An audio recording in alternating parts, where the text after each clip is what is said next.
All right, but yeah, no. So that is 100% what Nintendo does for their stuff. Like when they have really big franchises, it's a bit less obvious. Like Mario Odyssey, they have the hat mechanic, but the game is still hyper focused around hats. Like, and the big thing is that they'll have enemies that wear hats. You have to knock the hats off. You'll go to different places and the people will have their hats that they're wearing, and then Mario obviously can change his outfits, and that comes down to you can change your entire outfit and you can change your hat. Like, yeah, no, and yeah, Mario 3D Land is really more about 3D. Hence the name. It's they have lots of 3DS specific gimmicks, but Mario 3D World is entirely about Cat Mario. It might as well be the only power up that exists. Like it's almost detrimentally focused on that power up because Mario games also have to stick to that thing where if you get hit, you lose your power up, but uh, the cat suit gives you so many abilities that they have to throw that at you, and also it. Oh wait! Oh man, these are spiked enemies, I guess. Yeah, they gotta throw power ups at you because you need to have those abilities for their level design. But the level design also can't be too focused on that because if it is, then you'll become unbeatable if you don't have that ability. So it's just like a kind of self-sabotage problem. Oh, nope, that's not a good thing. Okay.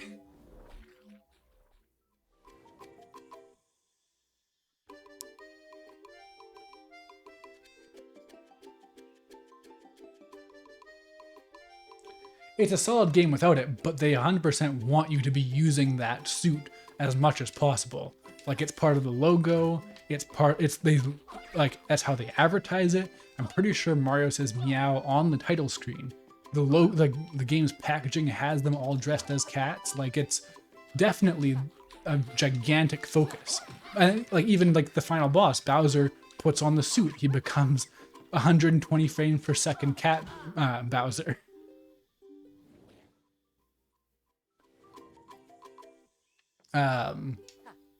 Yeah, like I honestly probably the best and most vague hyper focus that a Nintendo game has had in a while is Breath of the Wild because it was just focused on stuff interconnecting. So you have like lots of physics objects and stuff like that. Like metal objects can make it so that an electrical current continues from one thing to the other, that kind of thing. Like it's very broad stuff that doesn't immediately read as a hyperfixation. And I think the best Nintendo stuff has that kind of a hyperfixation, where it's like, like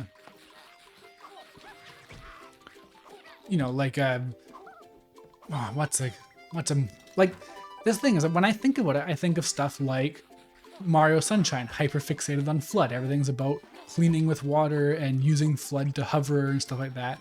But I guess another really easy one is Ocarina of Time and Mario 64 are focused on being 3D. So all of their stuff is just finding ways to make use of that new aspect of game design. So like stuff like that is so loose that it doesn't matter that they focus on it, but when it starts getting into Link in the Fashion Kingdom wearing his different outfits to save the fashion princess from the fashion villain, it starts to become a bit dumber. And that's what a lot of their smaller IPs get relegated to. Like that's why I believe what's happened to Paper Mario, where now it's, wow guys, can you imagine if Mario was exactly like Mario, but made of paper? That's wild. That. Man, that hitbox. Come back, no.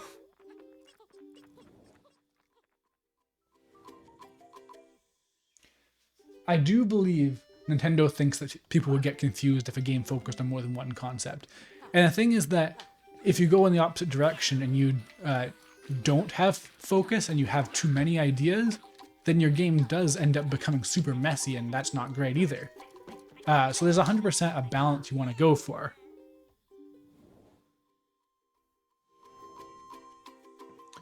because like especially like you can really easy run into a problem where you'll start to you'll start having ideas in because you like them, less so than because they're actually like good functional level concepts, or not level concept, but game design concepts. And it ends up that they don't blend well together. And that's the main thing, is that you want your ideas that mix. You want your games to be elegant in theory. Like, that's the thing, is that simplicity is a good thing to strive for, but it has to be elegant. Otherwise, it's just simple. And just being simple isn't really like exciting or worthwhile or meaningful. It's just simple. And like, people often say that simplicity is good, but the thing is that what really is important is that it's because just being simple isn't really meaningful or worthwhile or good. It's just going to leave a kind of hollow, like maybe perfectly functional, but maybe not experience that's not. It's not going to stick with you, I guess, is where I'm trying to go with this long-winded run-on sentence. Streaming is hard, guys.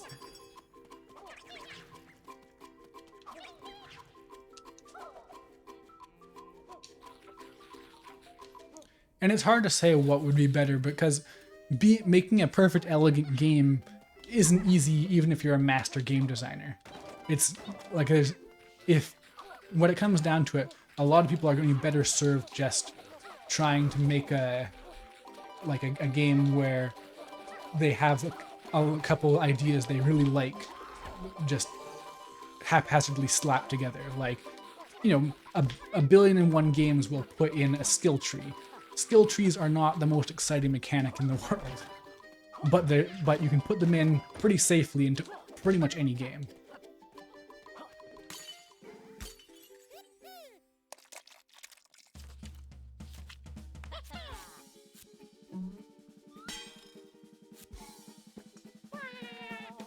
I don't think that Breath of the Wild is as vapid and empty as a Ubisoft game, but I think that Mario Odyssey is worse.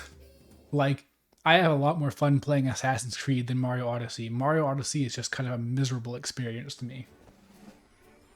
But, actually, what Breath of the Wild, Mario Odyssey, and Switch games in general suffer from is that they'll fixate on quantity over quality. Like, Super Smash Bros. Ultimate has like over 1,000 spirits, and that's garbage. Spirits are one of the worst things that have ever been in a Smash Bros. Game. Like, you don't get the trophy descriptions or anything fun like that.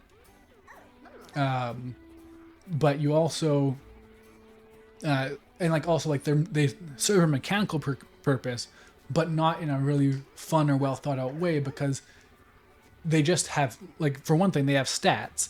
And those stats mean there are just objectively superior and objectively inferior spirits. You can't just be like, oh, this is my favorite character. I'm a huge fan of Koopa Troopa. I want to raise this Koopa Troopa spirit and use that for my fighters, because it's just going to be a garbage spirit with a useless ability. You will have to use, like, I don't know, a Ganon spirit, or a Master Hand spirit, or something like that. Like, those, the big important ones that are going to have really good abilities and really high stats. And yeah, in the same way, like, Breath of the Wild has 1 billion Korok seeds, and they tie that to your percentage of completion. So if you beat the entire game and all the shrines, you end up with like 20% completion, and the remaining 80% is just Korok seeds. And then Mario Odyssey has way too many moons, so it's completely insubstantial and just not great. And I think that's the hyperfixation of, well, there's two hyperfixations for the Switch era. There's outfits, and there's high quantity. Those are like the two real big focuses, I think. How much money do I have? Not quite enough to get that key. Yeah, no, I've said that before too, and people have gotten, people have gotten very, very mad at me about Mario Odyssey for a lot of reasons. But one of the things I have said is the moons in Mario Odyssey are just like the Korok seeds. Like that, there's similar in quantity. Obviously, the Mario Odyssey moods are a bit more designed and varied than in than the Korok seeds in Breath of the Wild, but that's because the Korok seeds aren't the focus of Breath of the Wild. The shrines are. Those get more design, and a shrine in Breath of the Wild is more designed than a moon in. Oh, weird. Than a moon in what's it called? Man, I'm losing track fast. A moon in Mario Odyssey has more design than a Korok seed in Breath of the Wild, but a shrine in Breath of the Wild has more design than a moon. But then, any given dungeon in a Zelda game has more design than the shrines in Breath of the Wild. Like it's just a basic fact. The more stuff you have, the more diluted it gets. That's just how things work. Like if your game has a budget, then it doesn't matter if you're going to put in one dungeon or 100, the budget stays the same. So you're only able to make so much content. Like, people like to say it's all down to the quality of the game designer, but it's not. A game designer is going to, if you're a talented game designer, you can design things well and probably design it faster than a less talented one. But if you don't have the money and time for it, then it doesn't matter. You're still not going to be able to do something just like that. Like I don't know.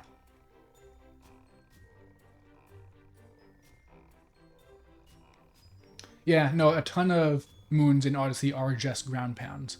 Like, that's the thing. A huge problem with Odyssey is that there's very little variety in what the moons actually are. A lot of the ones you find in the overworld are super lame because they're not actual platforming challenges.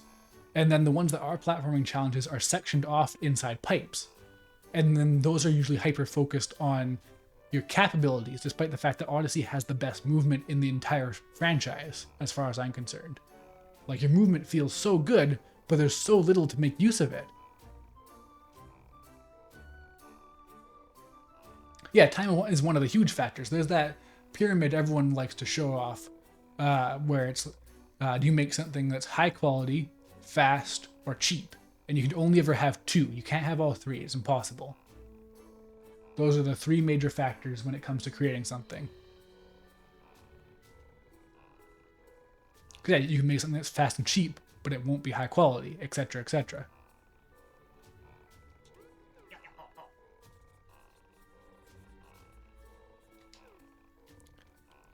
Oh, I reread that specifically because I didn't pay attention, but I just didn't pay attention again because I was talking to you guys. My buddy, it's just telling me the thing I already knew. Okay. Now, where do I go next, actually? Like, I assume I can transform this one, too, but... Oh, what the heck? Oh, hey, nice. Kind of random, but nice. Nope.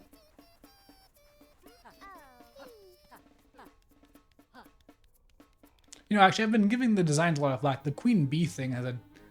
I just looked at its face, actually. I changed my mind. I was going to say it's a good design, but I'm not so sure about that.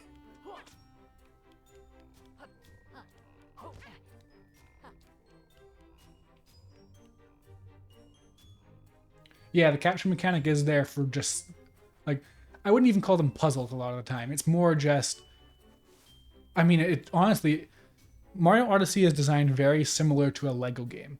Lego game design has a lot of stuff where it's like, use this, use R2-D2's ability to open doors in order to, get past this R2-D2 door. And then you find something behind it, and that's that. There's no mechanical meaning to it. It's just there to press a button, and it's good for kids to learn that basic level of playing the game.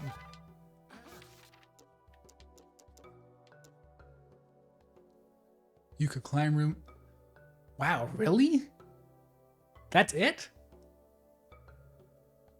You can climb stuff faster, and you lose 0.3 assume percent. Like you're. That seems like a lot that you lose for just that.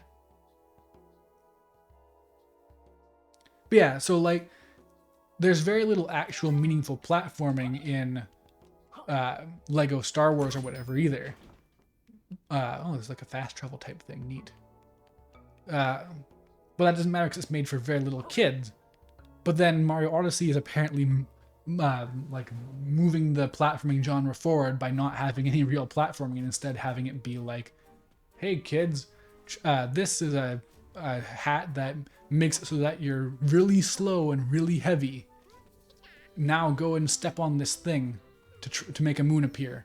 Good job. And that just reminds me that another huge problem with Odyssey is that they arbitrarily handicapped every single transformation's controls for the sake of motion controls. Like, there is a transformation that literally just makes it so that you move super slowly, and then you can move at a normal speed if you shake the Joy-Cons constantly. And like, you can't aim and move with the whatever it's called, the tank transformation. You have to either aim or move. And like, there's so much stuff to that game. Like, I've gone on about it a lot, and people have gotten very upset with me.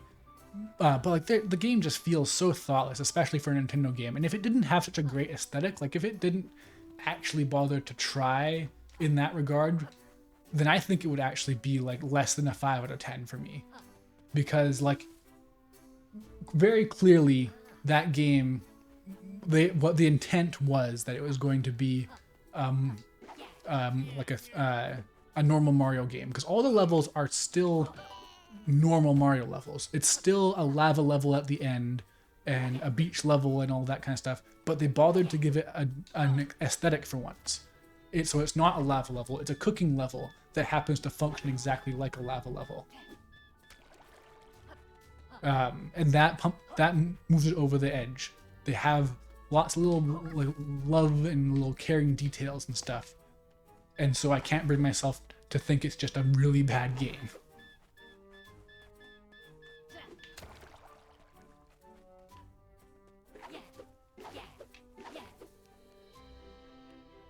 Odyssey is praised for just not being New Super Mario Bros. Honestly, yeah, kinda.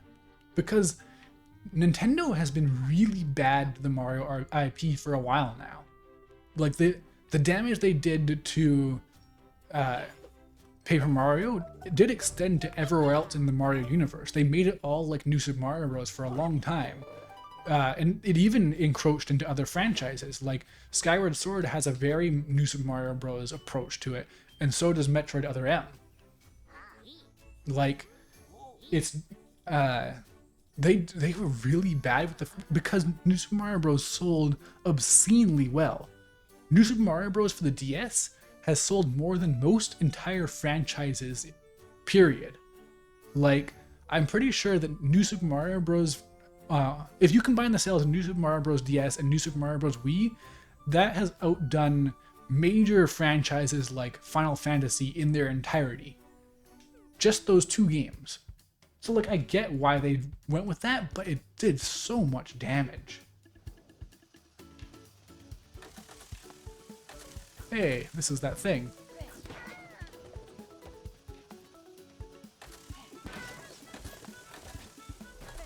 So this is a bit more fun and unique. Oh, you don't get it? You don't get to collect a Laylee again after? Yeah, this is a bit more fun than just some really basic enemy platforming. Even if it's still very simple, it's at least different.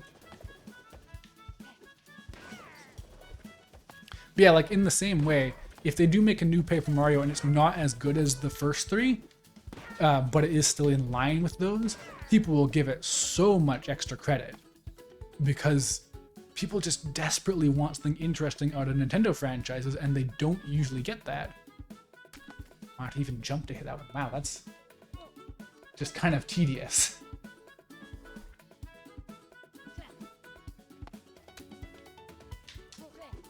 There we go. A lot of people love 3D World. I think it's good. I don't get the huge adoration people have for it, but that's just how it be sometimes.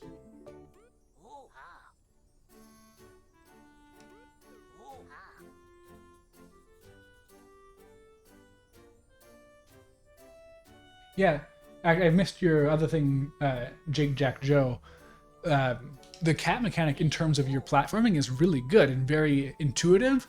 And then as soon as you start capturing stuff, it's so underdeveloped. It's like super undercooked because they focused on having like 50 different transformations that all have mediocre controls. So that's just how it ended up working. Like, yeah.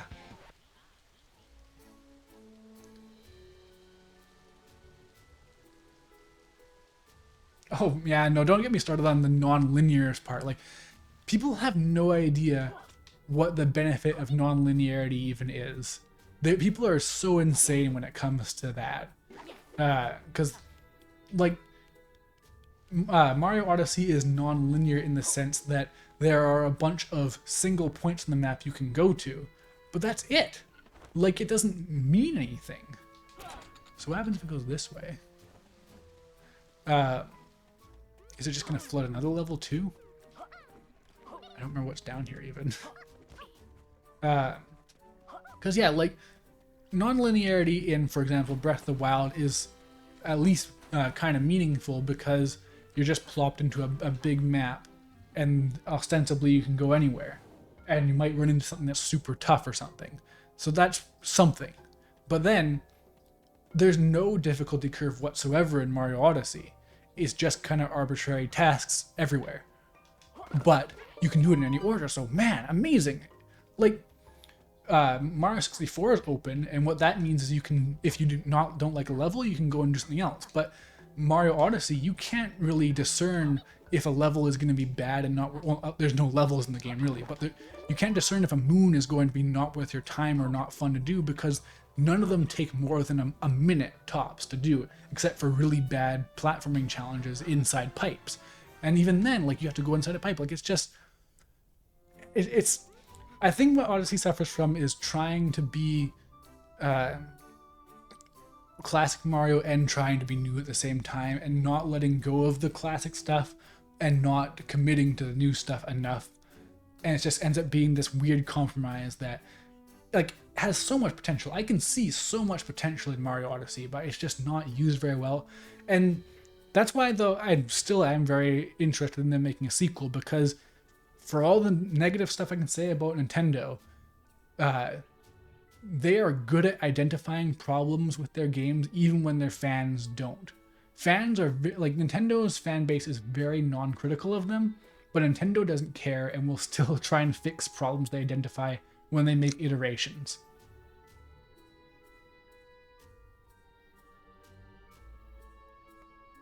Oh yeah, SpongeBob Battle for Bikini Bottom. Actually, I've been meaning to buy that remake and maybe even stream it sometime. Like, it's still a bit pricey from the level of interest I have in it, but it's been on my radar. Yeah, but that's the thing. People have this idea that going in any direction makes something better just by default. And it's insane. Like, people, like, that was why there was such a huge open world boom with the PlayStation 360 era. Because it was like, oh man, it's open. You can go anywhere. Player choice has reached a new level. And it's the same kind of thing with, there were so many dialogue choice games back then too, or like moral choice games like Infamous or Mass Effect or whatever, where it's like, oh man, you could tell your own story. You can either be insanely evil or mildly reasonable. Yeah, I've seen some comparisons of the Battle for Bikini Bottom remake, and definitely the cutscenes are lacking in soul in some of the areas. Because, yeah, there's some weird changes I've found to the cutscenes because they just have this very static stock approach to it.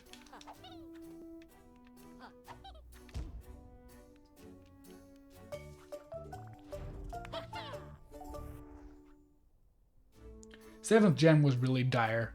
Like, I have a lot of fond memories of the games, but those systems are nightmares. Like, it's real bad. Like, somehow I have an original Xbox 360 that still works, but my original PS3 died super hard. Because, like, PS3 just had a problem where what's it called? The cooling gel, I think it was. But there's some stuff, there's yellow stuff inside it that's supposed to keep the console from overheating, but it'll melt off from the heat of the console.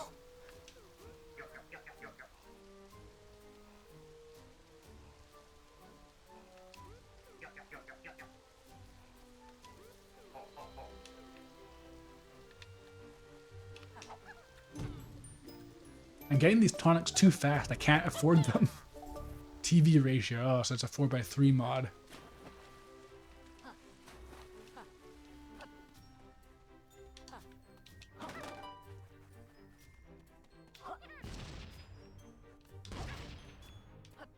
Well, that's something, I guess.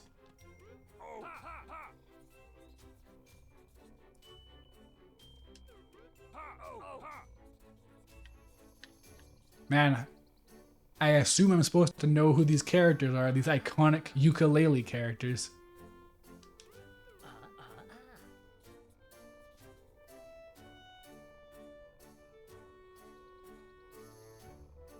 Yeah, a lot of pre-7th gen stuff died super hard. And then some of it came back in the next generation. Like, yeah, it was a weird generation because it wasn't enough of a power leap to go into like what the PlayStation 4 and such would have, the Xbox One as well. And so like you have this weird thing where very early 360 games just look like PlayStation 2 games or like Xbox games, I guess. But like maybe at a higher resolution. And then like you also have that weird thing of like the PlayStation 3 and Xbox One could use composite cables, but also component cables and HDMI. So they had to design for a lot of resolutions, and they didn't sometimes. Like I had to play Final Fantasy 13 on oh, what's it called? The thing that Melee players like. Why do I keep thinking VCR? No. Not LCD. CRT, thank you. God. My brain is falling apart. It's almost 9 o'clock. That's late for me. But yeah, I played Final Fantasy 13 on a CRT, and you cannot read that text on a CRT. Oh, man. Doesn't have a big enough nose to be a lead character. I wish I cared a little bit more about these characters. Unfortunately, I don't.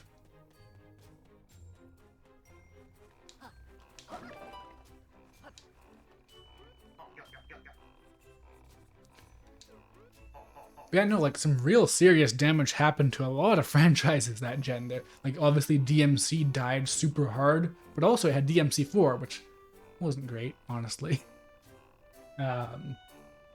But yeah, like, and I'm pretty sure that's when Crash Bandicoot died. I guess it did have a kind of revival with Skylanders. Like that was a weird generation, but that's kind of why I like it too. Like, you know, people, I feel like, talk up the PlayStation 4 and Xbox One generation, but I feel like it wasn't very exciting. I feel like there wasn't a ton of new stuff, and what new stuff there was really iterative and, like, oftentimes didn't really last or have an impact. Okay, so this one's on the towel. I already stomped near the towel. Must have been the wrong one. Huh. GB resolution. Are you allowed to say that? Also, that just sounds like a bad idea. I'm assuming it means Game Boy resolution. Oh, just clipped right through that. Okay.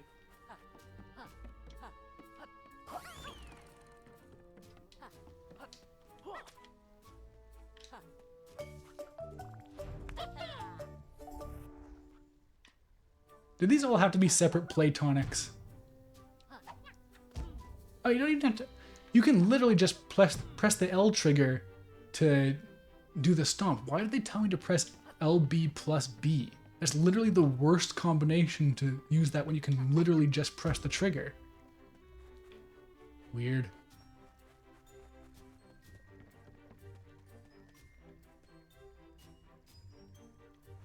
Yeah, PS1 generation, like... It's easy to forget how nuts that was. Like, Squaresoft really just was on a roll for the Super Nintendo and the PS1 generations. They were like, they had so many different like games of the generation. They had Chrono Trigger, Final Fantasy 6, Final Fantasy 7. They had all kinds of like real neat stuff like Parasite Eve. Did they make Valkyrie Profile? I think they made Valkyrie Profile. But even when it wasn't Square Enix, like there was just so much stuff from those generations, and so much like weird experimental stuff that never really came back. Like, yeah, for sure, super neat. Oh, hey, Jake Jack Joe followed, and you get the honor, I suppose, of being follower number 69. Congrats. You earned it, I assume.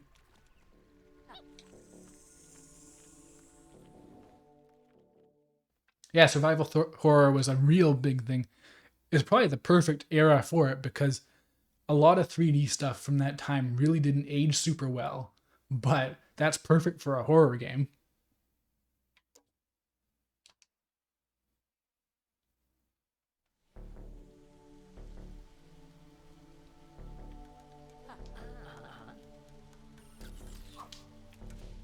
All right, let's see how the water levels are.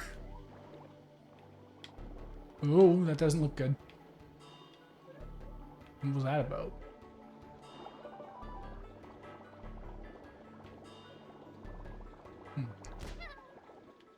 No, come back. Can I sidle along the wall, maybe? Oh yeah, here's that resplendent music I was talking about.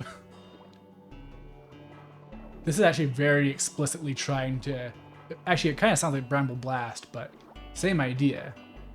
And, like, it's not really going for aquatic ambience, but... I mean, they're still going for music that's too good for this game, I think. And that's not even really a knock at the game, because the Donkey Kong music was too good for Donkey Kong, too.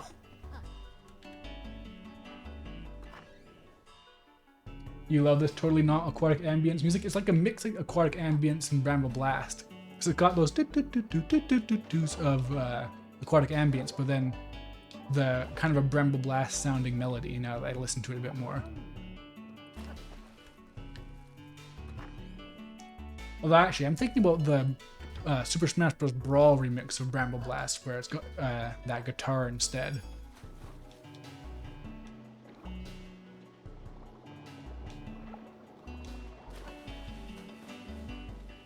Yeah, this music's super nice. That is kind of like a universal thing too.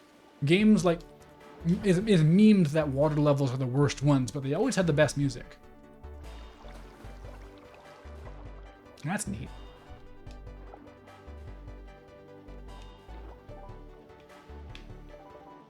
Ah.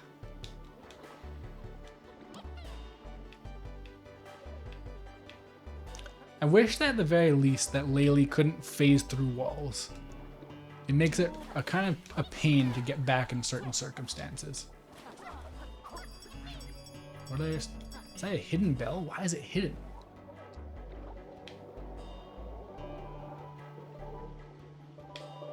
No, geez, what? Ah.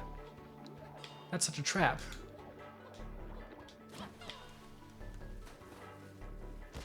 Ah.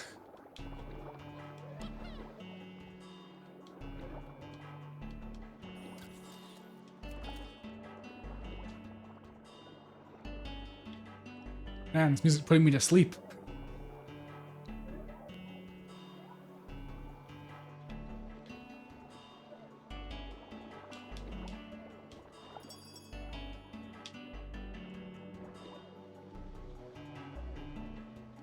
Yeah, like, I didn't grow up with Donkey Kong Country. With a lot of classic games, I actually didn't get around to them until I got to experience them through the Wii's Virtual Console. But for sure, one thing that really shocked me about that game is that the music is so, like, melancholy and beautiful. Because, like, the main theme you always hear is the Jungle Japes theme, where it's like da da da da da da da da da da, which is like, that's what you expect, I think, from Donkey Kong, like very like fun and bouncy and jazzy. But that's like the only song in the entire series that's like that. Everything else is like this. Or like super menacing or something. It's bizarre. Oh no. No, don't run away. God.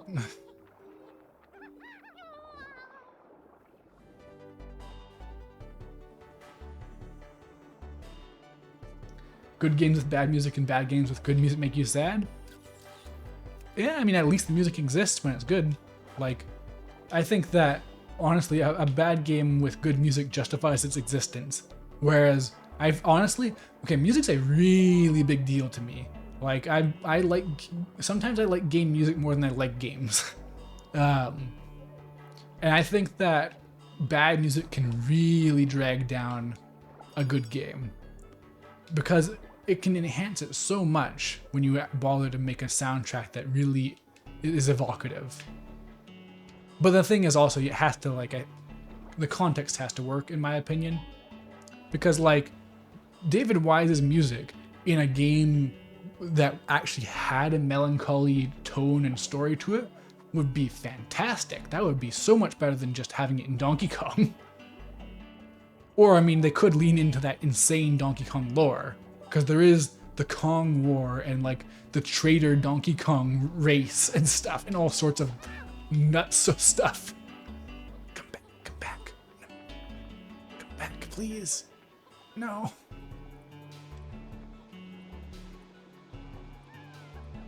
And yeah, I forgot he did music for Tropical Freeze. That's super good. I'm not sure if I heard all of it. I don't really sit down to listen to entire game soundtracks anymore, but everything I've heard from him is fantastic. Well, that almost killed me. That killed me.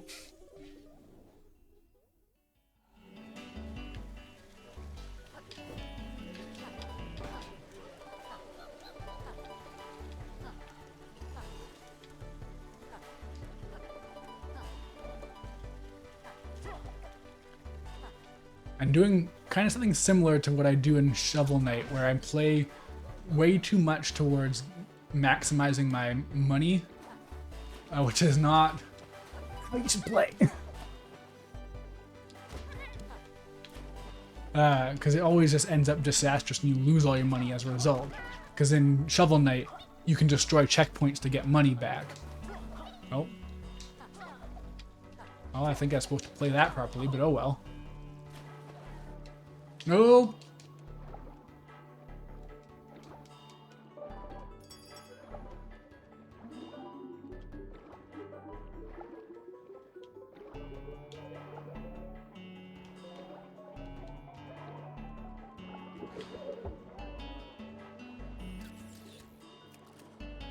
It does contrast in a fun way, but I think that something that makes good use of its music instead, not just in terms of contrast, is still a superior option. Like, a Zelda game with David Wise music could be really good if the tone of the game suited it. Like, honestly, a David Wise, I think, could do a better Breath of the Wild soundtrack than what Breath of the Wild got. Because I don't think I brought it up on stream, but I'm really not a fan of Breath of the Wild's music, quote unquote. It's music in the same way that a British person is a person.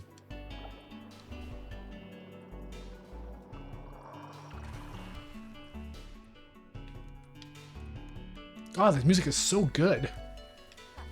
Like, I'm enjoying my time with this game, but the music is so good. Like, it leagues above the actual game. Not to be mean to the game, but it's fun and well designed and stuff. And I think especially for people who like this kind of thing more than I do, it'd be especially good.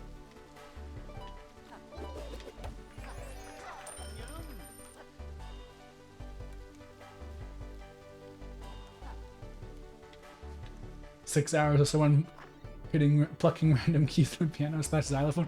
I don't even remember xylophone stuff in Breath of the Wild, honestly. But yeah, for those who don't know, Hyrule Warriors Age of Calamity, fantastic music. Like, oh my god. No. No. Oh, I must have lost that coin too because I went up there. Darn it. Hold on. Yeah, lost it. Man. I showed I can do it. Don't take it away from me.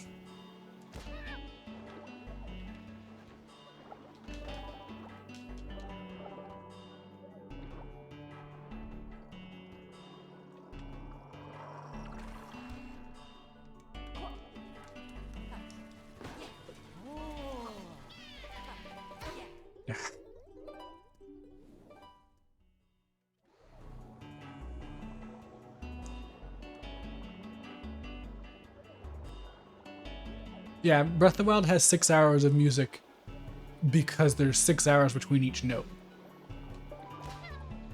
Ugh, man. I really shouldn't be going for these because you lose them when you die anyways. But yeah, the Donkey Kong games do have a weirdly dark aesthetic to them.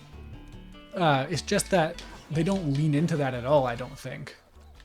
Like, there's Donkey Kong as an IP has the reputation of being goofy and ridiculous. And oh, look at that, a monkey is jumping on stuff. He's gonna take the Pauline. Like that's all they do with the IP.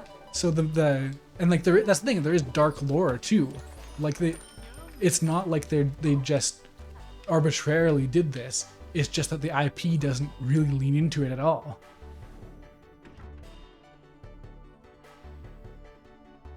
Yeah, they lean into the cartooniness. That's not even Retro Studio specific though, because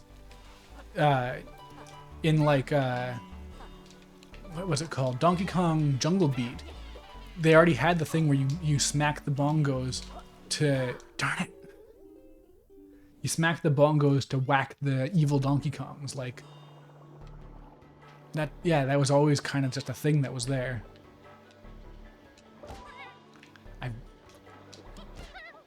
Someone make me stop. I can't resist.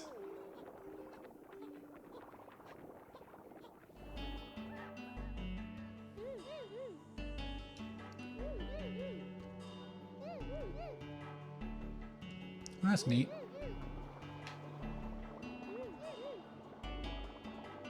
Oh, that's wholesome. I'm not gonna do it, but that's wholesome. Because I'm literally just dying because I'm being stupid.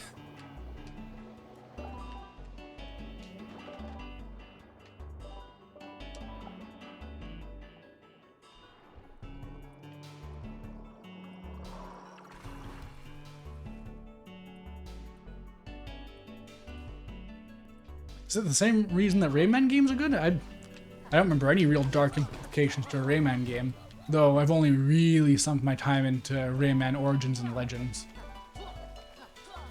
Which I think, those seem kind of different from the other one. I played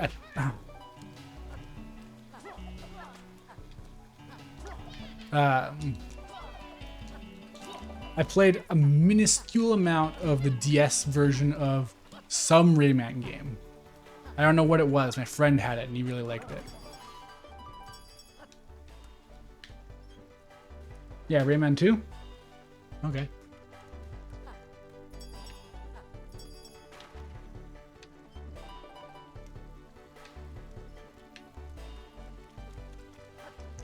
I think these levels are a bit long. Like, I think you can split these in half.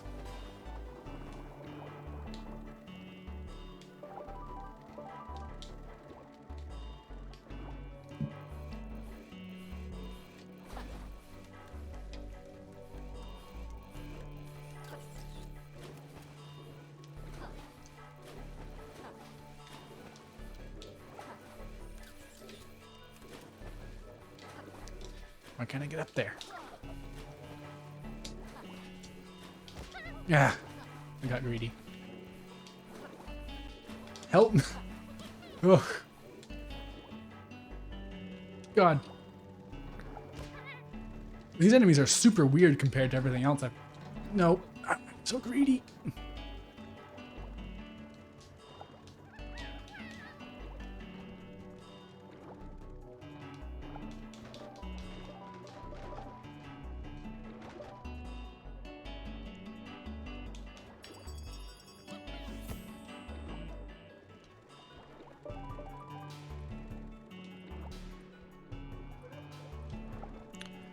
a big thing with underwater levels is they usually do take away your ability to actually hit enemies, which, like that's, I don't know, like, I guess it was probably Mario that originally decided the idea that water levels should be limiters. They should be things you don't want to be in.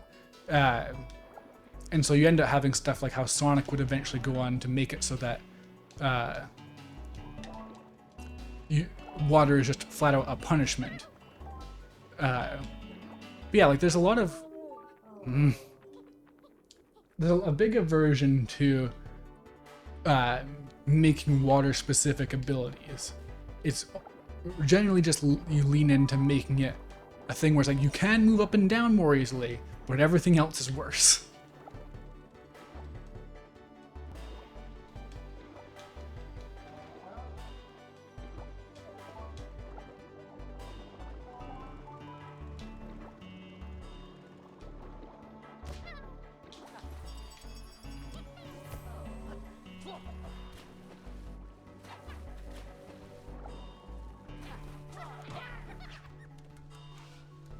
There we go.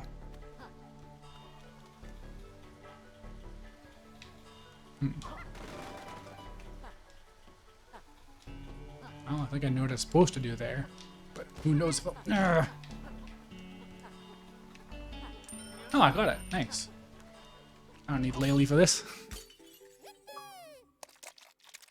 Wow, you get a... Oh, okay. You're getting trophies for getting more bees. I thought that was a trophy for every single level. Though maybe there is, I don't know.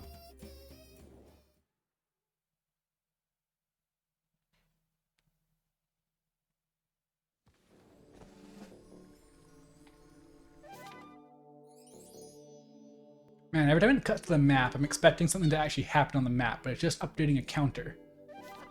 I wish that they would actually have a thing where it's like something changes on the map. Like, the pages kind of feel unnecessary, in my opinion.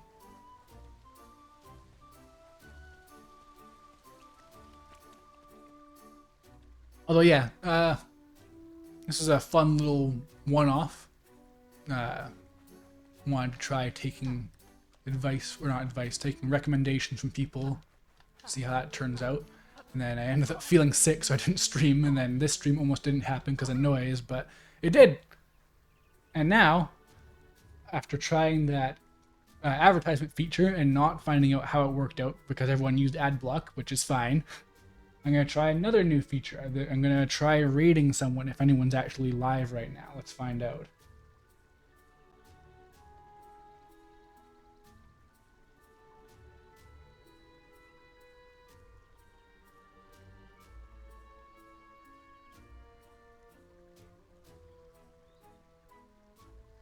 You saw some ads? Okay, so I know that the ad button makes ads show, at least. Anyways, I actually don't see anyone who's streaming right now for me to raid, so I guess I'll try that some other time. But, thanks to everyone for showing up. So, I don't know, I'm probably not going to come back to this, but who knows. I'm going to try doing more recommendations, though, in the future. Hopefully, maybe. I don't know. I'm figuring this out as I go. I'm laying tracks as I roll through life. But yeah, that was Yooka Laylee in the Impossible Lair. It's pretty neat.